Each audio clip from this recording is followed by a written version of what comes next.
आज की वीडियो में हम बायोलॉजी के 100 अति महत्वपूर्ण क्वेश्चन की बात करने वाले हैं। तो चलते हैं क्वेश्चन 1 पर कि टमाटर में लाल रंग का कारण है। तो टमाटर का जो लाल रंग है ये आपका लाइकोपीन के कारण होता है। नेक्स्ट आपका आता है कि घेंघा रोग किसकी कमी के कारण होता है। तो जो घेंघा रोग है ये आपका आयोडीन की कमी के कारण होता है। नेक्स्ट बात करते हैं हम इसके बाद कि पौधों में प्रकाश संश्लेषण की क्रिया कब होती है। तो पौधों में प्रकाश संश्लेषण की जो क्रिया है ये हमेशा सूर्य के प्रकाश में होती है। अगर सूर्य का प्रकाश नहीं होगा तो प्रकाश संश्लेषण की क्रिया आपकी नहीं होती। नेक्स्ट आपका आता है कि पुष्पों का अध्ययन क्या कहलाता है। तो पुष्पों का जो अध्ययन है वो आपका एंथ्रोलॉजी कहलाता है। नेक्स्ट बात करते हैं रुधिर दबाव मापक यंत्र क्या है। मतलब ये है रुधिर दबाव को हम कहते हैं हम ब्लड प्रेशर।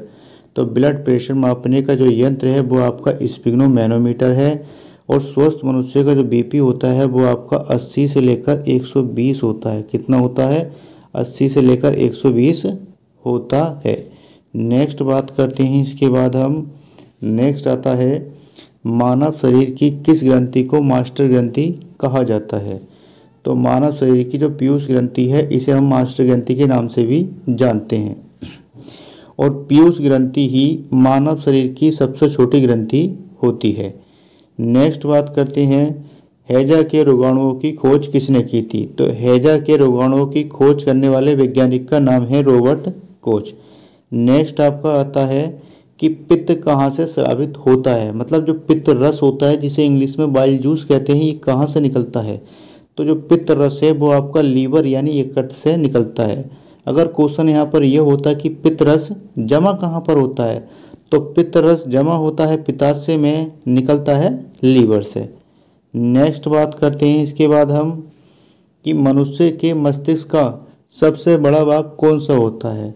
तो मनुष्य के जो मस्तिष्क के 3 भाग होते हैं, अग्र मस्तिष्क, मध्य मस्तिष्क, पश्च मस्तिष्क, जिसमें से सबसे बड़ा है प्रमस्तिष्क और जिसको हम अग्र मस्तिष्क के नाम से भी जानते हैं। नेक्स्ट बात करते हैं इसके बाद हम कि मनुष्य के मस्तिष्क की सबसे बाहरी झिल्ली को क्या कहते हैं। तो मनुष्य के मस्तिष्क की सबसे जो बाहरी झिल्ली होती है इसको हम ड्यूरामीटर के नाम से जानते हैं। नेक्स्ट आता है आपका इंसुलिन का निर्माण शरीर में कहाँ होता है। तो इंसुलिन का जो निर्माण है ये शरीर में हमारे अग्नाशय में होता है और अग्नाशय को हम पैनक्रियाज भी कहते हैं। नेक्स्ट बात करते हैं इसके बाद कि कौन सा विटामिन पानी में घुलनशील है। तो विटामिन बी और विटामिन सी ये दोनों विटामिन पानी में घुलनशील हैं। नेक्स्ट बात करते हैं विटामिन शब्द किसने प्रतिपादित किया था। तो विटामिन की खोज करने वाले वैज्ञानिक का नाम है फंक। नेक्स्ट बात करते हैं कि दूध में पाई जाने वाली शर्करा है। तो दूध के अंदर जो शर्करा पाई जाती है उसका नाम है लैक्टोज। नेक्स्ट बात करते हैं इसके बाद हम कि शरीर में खून की कमी को क्या कहते हैं। तो शरीर के अंदर जो खून की कमी है इसको हम एनीमिया या अरक्ता के नाम से भी जानते हैं। नेक्स्ट आपका आता है जीन शब्द का सर्वप्रथम प्रयोग किसने किया था। तो जोहानसेन जो वैज्ञानिक था इसने सबसे पहले जीन शब्द दिया था। नेक्स्ट बात करते हैं मानव शरीर की सबसे छोटी हड्डी कौन सी है। तो मानव शरीर की सबसे छोटी जो हड्डी है वो फीमर है, ये हमारी जांघ के अंदर होती है। और मानव शरीर की जो सबसे छोटी हड्डी है वो कान के अंदर होती है, उसका नाम होता है स्टेपिस। नेक्स्ट बात करते हैं हम इसके बाद कि शरीर में हीमोग्लोबिन का कार्य क्या होता है। तो शरीर के अंदर जो हमारी हीमोग्लोबिन होती है वो ऑक्सीजन का परिवहन करने का कार्य होता है। क्या होता है? ऑक्सीजन को लाने और ले जाने का कार्य होता है। नेक्स्ट बात करते हैं हीमोग्लोबिन किसका महत्वपूर्ण घटक है। तो हीमोग्लोबिन जो है वो आपके आरबीसी का महत्वपूर्ण घटक है। आरबीसी का पूरा नाम होता है रेड ब्लड सेल।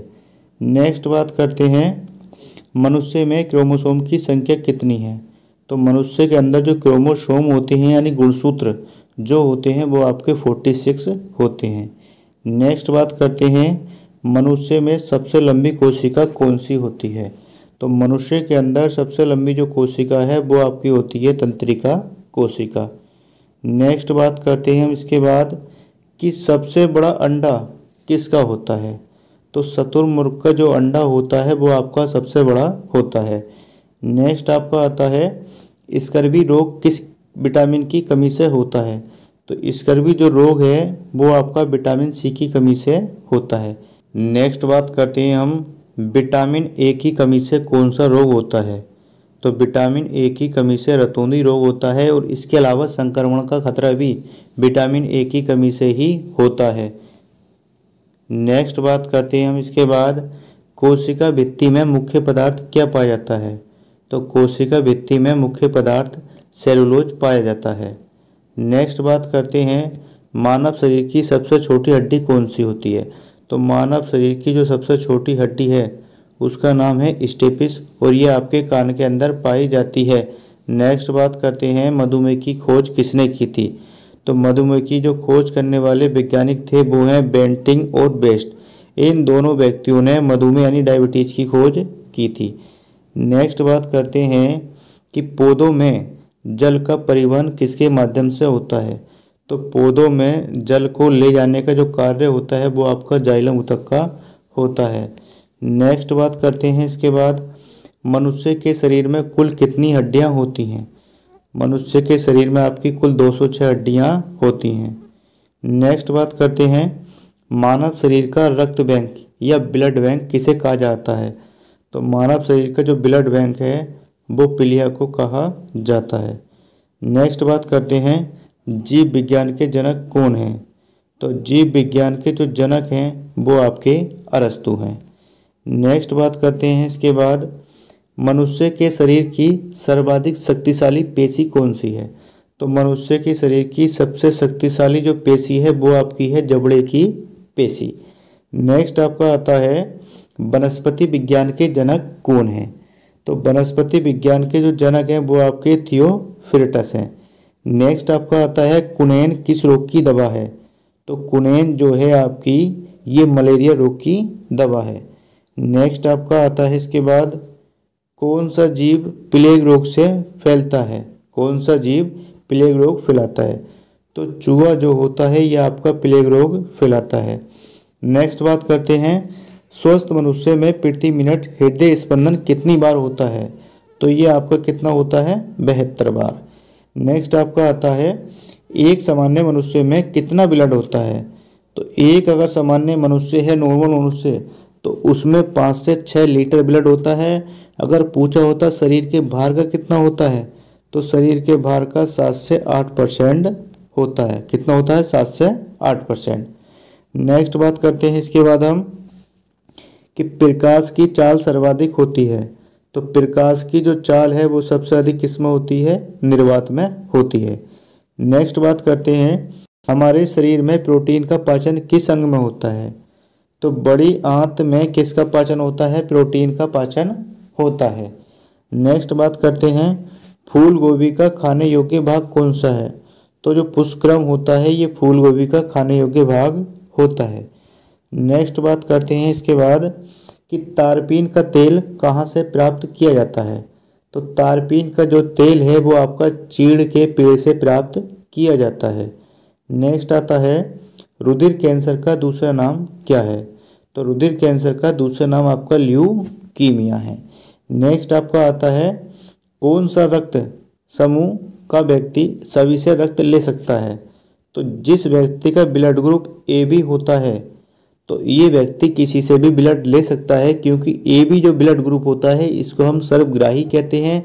जो सर्वदाता होता है वो होता है आपका ब्लड ग्रुप ओ। नेक्स्ट बात करते हैं मनुष्य के लार में कौन सा एंजाइम पाया जाता है। तो मनुष्य की जो लार होती है उसमें टाइलिन नामक एंजाइम पाया जाता है। नेक्स्ट आता है मानव शरीर में सबसे अधिक मात्रा में कौन सा तत्व पाया जाता है। तो मानव शरीर में सबसे अधिक मात्रा में ऑक्सीजन पाई जाती है और इसका जो परसेंटेज होता है वो आपका होता है 50%। कितना होता है आपका 50% ऑक्सीजन पाई जाती है। नेक्स्ट बात करते हैं मनुष्य में क्रोमोसोम की संख्या कितनी होती है। तो मनुष्य में जो क्रोमोसोम होते हैं जिसको हम गुणसूत्र भी कहते हैं वो होती हैं 46। अगर जोड़ी में बात करें तो कितना होगा 23 जोड़ी।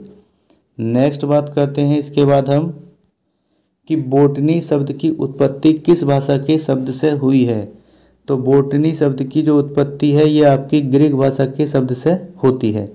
नेक्स्ट आता है रक्त में लाल रंग किसके कारण होता है। तो रक्त में जो लाल रंग है ये आपका हीमोग्लोबिन के कारण होता है। नेक्स्ट आता है आपका विटामिन बी की कमी से कौन सा रोग होता है। विटामिन बी की कमी से आपका बेरी रोग होता है। नेक्स्ट बात करते हैं हम इसके बाद, मानव शरीर की सबसे बड़ी कोशिका कौन सी है। तो मानव शरीर की सबसे बड़ी जो कोशिका है उसका नाम है तंत्रिका कोशिका। नेक्स्ट आता है रक्त में ग्लूकोज की कमी को कौन नियंत्रित करता है। तो रक्त में जो ग्लूकोज है एक इंसुलिन होता है, ये क्या करता है, कंट्रोल करता है। नेक्स्ट आता है पौधों द्वारा वायुमंडल में जल छोड़ने की क्रिया क्या कहलाती है। तो ये आपकी बाष्पोत्सर्जन कहलाती है।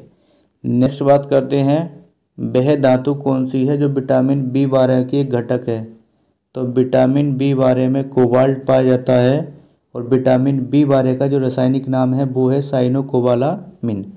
नेक्स्ट आता है मानव शरीर में लाल रक्त कण का निर्माण कहाँ होता है, मतलब आरबीसी का निर्माण कहाँ होता है।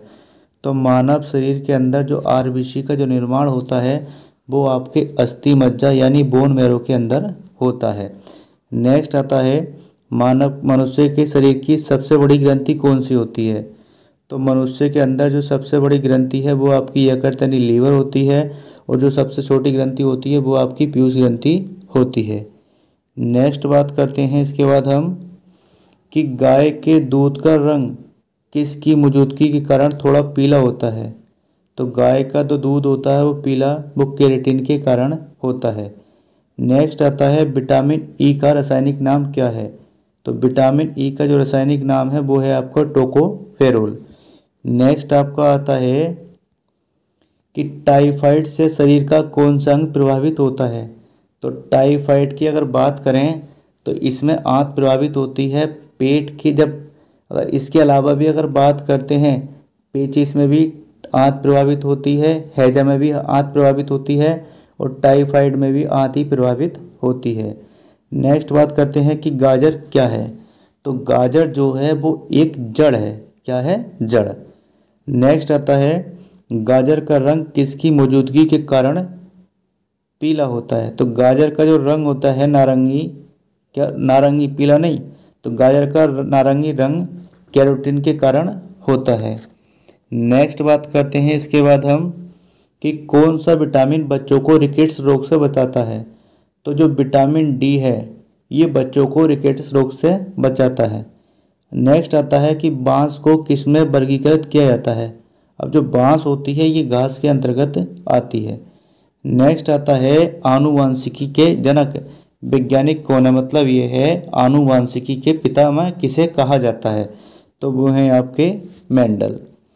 नेक्स्ट आपका आता है लार किसके पाचन में सहायक होती है। अब जो ये लार होती है ये स्टार्च के पाचन में सहायक होती है। नेक्स्ट बात करते हैं आनुवांशिकी उत्परिवर्तन किसे कहा जाता है। तो ये जो क्रोमोसोम होता है क्रोमोसोम को ही आनुवांशिकी उत्परिवर्तन कहा जाता है। नेक्स्ट बात करते हैं इसके बाद हम कि मानव का मस्तिष्क लगभग कितने ग्राम का होता है। अब जो मानव को जो मस्तिष्क होता है लगभग 1350 ग्राम का होता है। नेक्स्ट आता है दूध को दही में स्कंदित करने वाला एंजाइम है, वो है आपका रेनिन, कि दूध को पचाने का कार्य भी आपके रेनिन नामक एंजाइम का ही होता है। नेक्स्ट आता है मनुष्य के शरीर की सबसे छोटी ग्रंथि कौन सी है। तो वो आपकी पीयूष ग्रंथि यानी पिट्यूटरी ग्रंथि है। पीयूष ग्रंथि को ही हम पिट्यूटरी ग्रंथि भी कह सकते हैं। नेक्स्ट आपका आता है फलों का अध्ययन क्या कहलाता है। तो फलों का जो अध्ययन है वो आपका पोमोलॉजी कहलाता है। नेक्स्ट आता है रक्त समूह यानी ब्लड ग्रुप की खोज किसने की थी। तो ब्लड ग्रुप की जो खोज की है वो आपके लैंडस्टीनर ने की थी। नेक्स्ट आता है प्रयोगशाला में सर्वप्रथम डीएनए का संश्लेषण किसने किया था। तो डीएनए का सबसे पहला जो संश्लेषण किया था वो आपके खुराना ने किया था। नेक्स्ट बात करते हैं इसके बाद हम हल्दी में पीला रंग किसके कारण होता है। तो हल्दी का जो पीला रंग है वो आपका कुकुरकुमिन के कारण होता है। नेक्स्ट आपका आता है कवकों का अध्ययन क्या कहलाता है? तो कवकों का जो अध्ययन है वो आपका माइकोलॉजी कहलाता है। नेक्स्ट आपका आता है दूध को दही में स्कंदित करने वाला एंजाइम है, तो वो आपका क्या है? रेनिन है। नेक्स्ट बात करते हैं मूत्र का पीला रंग किसकी मौजूदगी के कारण होता है? तो मूत्र के अंदर एक घटक पाया जाता है यूरोक्रोम, तो यूरोक्रोम के कारण ही मूत्र का पीला रंग होता है। नेक्स्ट आता है चेचक के टीके का विकास किसने किया था? तो चेचक के टीके की खोज करने की थी आपके एडवर्ड जेनर ने। नेक्स्ट आता है पित्त का स्राव किस ग्रंथि से होता है? तो पित्त जो निकलता है वो आपके लीवर से निकलता है। नेक्स्ट बात करते हैं इसके बाद हम कि मानव हृदय में कितने चैम्बर या कोष्ठक होते हैं? तो मानव हृदय में 4 चैम्बर होते हैं। नेक्स्ट आता है बायोलॉजी शब्द का सर्वप्रथम प्रयोग किसने किया था? तो बायोलॉजी शब्द का सबसे पहले प्रयोग आपके लेमार्क एवं ट्रेविनियस ने किया था। नेक्स्ट आता है पौधे अपना भोजन कैसे प्राप्त करते हैं? तो पौधे जो होते हैं वो अपना भोजन प्रकाश संश्लेषण की क्रिया से प्राप्त करते हैं। नेक्स्ट बात करते हैं इसके बाद हम मानव शरीर में रुधिर बैंक का कार्य कौन करता है? तो मानव शरीर में जो ब्लड बैंक का कार्य करता है वो कौन करता है? पीलिया करता है। नेक्स्ट आता है पौधे हरे क्यों दिखाई देते हैं? तो पौधे जो हरे दिखाई देते हैं वो आपके क्लोरोफिल की उपस्थिति के कारण ही दिखाई देते हैं। नेक्स्ट आता है मानव शरीर की किस ग्रंथि को मास्टर ग्रंथि कहा जाता है? तो जो पीयूष ग्रंथि होती है इसको मास्टर ग्रंथि के नाम से जाना जाता है और पीयूष ग्रंथि ही मानव शरीर की सबसे छोटी ग्रंथि होती है। नेक्स्ट बात करते हैं इसके बाद हम कि कोशिका का अध्ययन क्या कहलाता है? तो साइटोलॉजी जो होता है ये कोशिका का अध्ययन कहलाता है। नेक्स्ट आता है एंटीबायोटिक एम्पिसिलिन प्राप्त होती है, ये जो आपकी प्राप्त होती है वो बैक्टीरिया से प्राप्त होती है। नेक्स्ट आता है फलों का अध्ययन क्या कहलाता है? तो फलों का जो अध्ययन है वो आपका पोमोलॉजी कहलाता है। नेक्स्ट बात करते हैं इसके बाद हम कि कोशिका की रचना का मुख्य आधार क्या है? तो कोशिका की रचना का जो मुख्य आधार है वो आपका है जीव द्रव्य। नेक्स्ट आता है लाल रक्त कणिकाएं किस नाम से जानी जाती हैं? तो लाल रक्त कणिकाओं का जो वैज्ञानिक नाम होता है वो आपका एरिथ्रोसाइट्स होता है। नेक्स्ट है मधुमेह रोग किसकी कमी के कारण होता है? तो मधुमेह जो है वो आपका इंसुलिन की कमी के कारण होता है। नेक्स्ट बात करते हैं थायराइड ग्रंथि का स्थान क्या है? तो थायराइड ग्रंथि जो होती है वो हमारे गले के अंदर पाई जाती है। नेक्स्ट आता है कि कोशिका का आनुवंशिक पदार्थ क्या है? तो कोशिका का जो आनुवंशिक पदार्थ है वो आपका डीएनए है। डीएनए का पूरा नाम होता है डीऑक्सीराइबो न्यूक्लिक एसिड। नेक्स्ट आता है मानव मस्तिष्क में बुद्धि का केंद्र क्या होता है? तो मानव मस्तिष्क में जो बुद्धि का केंद्र है वो आपका सेरिब्रम को माना जाता है। नेक्स्ट बात करते हैं कुत्ते के काटने से कौन सा रोग फैलता है? तो कुत्ते के काटने से वो आपका रेबीज रोग होता है। नेक्स्ट बात करते हैं इसके बाद हम मनुष्य की लाल रक्त कणिकाओं का जीवन काल कितना होता है? तो मनुष्य के अंदर जो आरबीसी होती है या लाल रक्त कणिकाएं होती हैं उनका जीवन काल 120 दिन होता है। नेक्स्ट बात करते हैं ऊर्जा उत्पादन के लिए कोशिका प्राय किसका उपयोग करती है? तो ऊर्जा उत्पादन के लिए जो कोशिका होती है वो हमेशा ग्लूकोज का प्रयोग करती है और ग्लूकोज का फॉर्मूला होता है C6H12O6। नेक्स्ट बात करते हैं इसके बाद हम कि निमोनिया रोग मानव शरीर के किस अंग को प्रभावित करता है? तो निमोनिया जो रोग होता है ये मानव शरीर के फेफड़ों को प्रभावित करता है। नेक्स्ट आता है कि एंजाइम क्या होते हैं? अब जो एंजाइम होते हैं ये भी प्रोटीन के अंतर्गत ही माने जाते हैं। नेक्स्ट आता है कि कोशिका शब्द का निर्माण किसने किया था? तो कोशिका जो शब्द का जो निर्माण किया था वह कोशिका की जो खोज की थी वो आपके रॉबर्ट हुक ने की थी। नेक्स्ट आता है आपका गुणसूत्र की खोज किसने की थी? तो गुणसूत्र की खोज करने का जो श्रेय जाता है वो आपका वर्लियर को जाता है। नेक्स्ट आता है कार्बोहाइड्रेट शरीर में किस रूप में संचित रहते हैं? तो कार्बोहाइड्रेट जो होते हैं वो मनुष्य की बॉडी में ग्लाइकोजन के रूप में संचित होते हैं। नेक्स्ट आता है कौन सा विटामिन सब्जियों से प्राप्त नहीं होता? वो है आपका विटामिन डी। विटामिन डी या तो सूर्य के प्रकाश से प्राप्त होगा या मछलियों के तेल से प्राप्त होगा। तो विटामिन डी किसी भी प्रकार की सब्जी से प्राप्त नहीं होता। नेक्स्ट बात करते हैं इसके बाद फाइकोलॉजी में किसका अध्ययन किया जाता है? तो फाइकोलॉजी के अंतर्गत आपके शैवालों का अध्ययन किया जाता है। नेक्स्ट बात करते हैं इसके बाद हम कि डीएनए की खोज किसने की थी? तो डीएनए की जो खोज है वो आपके वाटसन एवं क्रिक ने की थी। नेक्स्ट आता है खसरा रोग का कारण क्या है? खसरा रोग जो होता है वो आपका विषाणु के कारण होता है। नेक्स्ट आता है गाजर का रंग नारंगी किस कारण होता है? तो केराटिन के कारण गाजर का नारंगी रंग होता है। नेक्स्ट बात करते हैं इसके बाद हम कि विटामिन सी का रासायनिक नाम क्या है? तो विटामिन सी का जो रासायनिक नाम होता है वो आपका एस्कर्बिक अम्ल होता है। नेक्स्ट आता है कि दूध में कौन सा प्रोटीन पाया जाता है? तो दूध के अंदर जो प्रोटीन है वो आपका कैसिन प्रोटीन पाया जाता है। नेक्स्ट आता है नेत्रदान में आँख का कौन सा भाग प्रयुक्त किया जाता है? तो नेत्रदान में आँख का आपका जो कॉर्निया होता है ये दान किया जाता है। नेक्स्ट बात करते हैं इसके बाद हम कि शैवालों का अध्ययन क्या कहलाता है? तो शैवालों का जो अध्ययन है ये आपका फाइकोलॉजी कहलाता है। नेक्स्ट आता है पेनिसिलिन की खोज किसने की थी? तो पेनिसिलिन की जो खोज है ये आपके अलेक्जेंडर फ्लेमिंग ने की थी। नेक्स्ट आता है आपका आलू का खाने योग्य भाग कौन सा होता है? तो आलू का जो खाने योग्य भाग होता है वो आपका तना होता है। नेक्स्ट बात करते हैं इसके बाद मानव शरीर के किस अंग की हड्डी सबसे लंबी होती है? तो मानव शरीर की जो जांघ की हड्डी होती है ये सबसे लंबी होती है। नेक्स्ट बात करते हैं कि लार में कौन सा एंजाइम पाया जाता है? तो लार के अंदर आपका टाइलिन नामक एंजाइम पाया जाता है। नेक्स्ट आता है डायस्टेज एंजाइम का स्रोत क्या है? ये जो है एंजाइम ये आपका लार ग्रंथि से निकलता है। नेक्स्ट बात करते हैं इसके बाद हम शरीर में ऊतकों का निर्माण किससे होता है? तो शरीर के अंदर जो ऊतक बनते हैं वो आपके प्रोटीन से बनते हैं। नेक्स्ट आता है कि प्रोटीन का पाचन कहाँ पर होता है?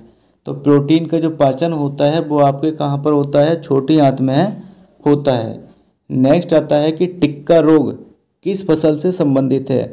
तो जो टिक्का रोग होता है ये आपका मूंगफली से संबंधित है। नेक्स्ट बात करते हैं इसके बाद हम कि कोशिका का शक्ति गृह या पावर हाउस किसे कहा जाता है? तो कोशिका का जो शक्ति गृह है या पावर हाउस वो आपके माइटोकॉन्ड्रिया को कहा जाता है। नेक्स्ट बात करते हैं किसके द्वारा आनुवंशिकी के विज्ञान को आनुवंशिकी कहा गया? तो वो थे आपके वेटसन। नेक्स्ट बात करते हैं इसके बाद हम कि सोते समय रक्तदाब में क्या परिवर्तन होता है, मतलब बीपी में क्या अंतर होता है? जब कोई व्यक्ति सोता है तो उसका बीपी घट जाता है, जब कोई व्यक्ति दौड़ लगाता है तो उसका बीपी बढ़ जाता है। नेक्स्ट बात करते हैं इसके बाद हम हमारे शरीर में लाल रुधिर कणिकाओं का निर्माण कहाँ होता है? तो इनका जो निर्माण होता है वो हमारे अस्थि मज्जा यानी बोन मैरो में होता है। तो दोस्तों ऐसी ही वीडियो पाने के लिए हमारे चैनल को सब्सक्राइब और वीडियो को लाइक कीजिए।